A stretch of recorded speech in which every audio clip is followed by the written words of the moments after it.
இப்போது கடவுளே இறைவனே வந்து இதை வந்து உருவாக்கி இதை இயற்கையாக வந்து அந்த அந்த உணர்வை வந்து கொடுத்துருக்குறான். அந்த கடவுள் கொடுத்த அந்த உணர்வை வந்து இவர் முறைப்படுத்துகிறார், அதை தெளிவுபடுத்துகிறார். எல்லாம் வந்து இது தப்பு தவறு அப்படி இப்படின்ற மாதிரி சொல்லி மூடி வச்சிருந்த ஒரு பெரிய ஒரு அரசியலே நடக்குது. மதமாக இருந்தாலும் சரி, அரசியலாக இருந்தாலும் பெரிய ஒரு ஒரு அரசியலாக நடக்குது. இது அதுக்குள்ளே நம்ம அந்த அளவுக்குலாம் போக வேணாம். இவர் வந்து அழகாக ஒரு குழந்தைய வந்து கை பிடிச்சி படிப்படியாக கூப்பிட்டு போகிற மாதிரி கூப்பிட்டு போகிறாரு. இங்கே இங்கே இங்கே வர்றவங்க எல்லாம் கண்டிப்பாக வந்து ஒரு ஒரு அமைதியான ஒரு சூழ்நிலையில் நல்ல ஒரு அன்பானவர்களாக தான் இருப்பாங்க இங்கே. ஆனால் வெளியிலேருந்து பார்க்குறவங்களுக்கு இது வந்து ரொம்ப ஒரு என்ன இது இல்லாமல் வந்து கிளாஸ் போகிறாங்க, வீட்டிலேருந்து சொல்லிட்டு வரது கூட யோசிக்கிற மாதிரி இருக்குது.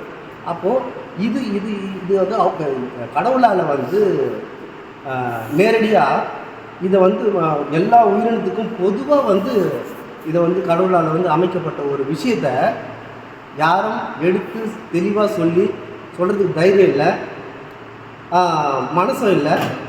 இதை வேறு மாதிரி பயன்படுத்துகிறாங்க. இவர் என்ன நடந்தாலும் சரி, எது நடந்தாலும் சரி, நான் சொல்லுவேன், இதனால் என்னை பற்றி எது நினச்சாலும் சரி அப்படின்னு சொல்லி வர்ற வந்து 4 பேராக இருந்தாலும் 40 பேராக இருந்தாலும் அதே அந்த அந்த முகம் சொல்லிக்காமல் அதே சிரிச்ச முகத்தோட எந்த ஒரு பெரிய லாபம் இல்லாமல் அதை எடுத்து பெரிய மனசு வேணும். அதெல்லாம் இப்போது இந்த மண்டபத்துலாம் பார்த்திங்கன்னா 1.5 லட்சம் கிட்ட வந்து இதுக்கு வாங்குறாங்க.